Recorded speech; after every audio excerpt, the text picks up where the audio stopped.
It's Wednesday, March 18th. The Federal Reserve has just done nothing on interest rates as expected. The price of Brent crude is almost $110. But I'm not going to talk about uh, current policy related events. Instead, I'm going to go meta. Hi, I'm Paul Krugman.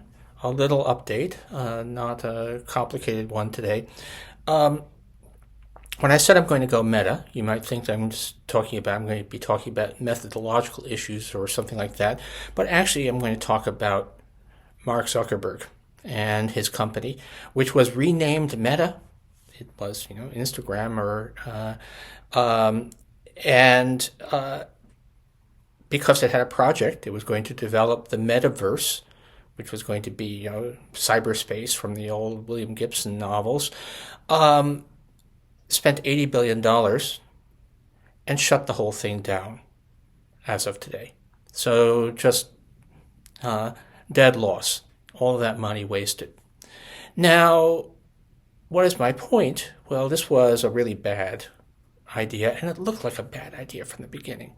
It never felt compelling. It really felt like a bit of lumbering corporate behemoth trying to recapture its agility, maybe tech bro trying to recapture some of his youth, whatever. And of course, I'm not in business. I'm not doing large investments, so you could say what right do I have to criticize? And actually, the criticism of all of this as a business decision is not my point. My point instead is, imagine that if this had been a government effort.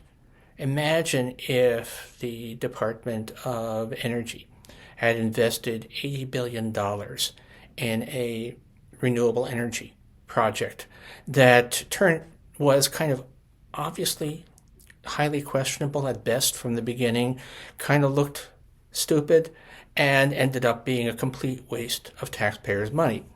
Well, there would be absolute hell to pay. There'd be constant hearings. It would be a campaign point. It would be held up as a demonstration that government can't do anything right. Well, bad decisions get made. Bad decisions get made by all kinds of people. They get made by the private sector, the public sector. At some level, if you don't have some bad decisions, if you don't have some misplaced investments, then people aren't taking enough risks. Now, this one, as I say, this one kind of looked stupid from the beginning, but all right. Sometimes things that really looked stupid do pan out. Amazon was a money-losing venture for decades before it suddenly, broke through and became a rapacious monopolist. But anyway, so things take time. Some things go wrong. This is par for the course, but we accept that there aren't going to be hearings. There isn't going to be mass public outrage about the company still called Meta wasting $80 billion.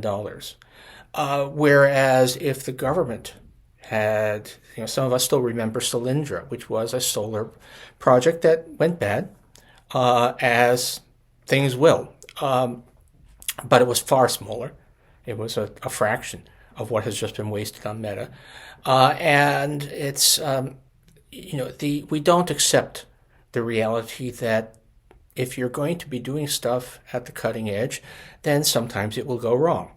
And we have this idealized picture of the private market as being always right, and this, whatever is the opposite of idealized picture of the government as always getting everything wrong.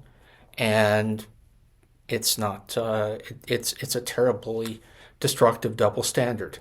So remember this in the future. When the next criticism, when we finally have a government that does something positive again, the next time that some of the things it's trying to do not go right, or maybe there's going to be a more localized, effort by the Mamdani administration, not everything will go right in New York City.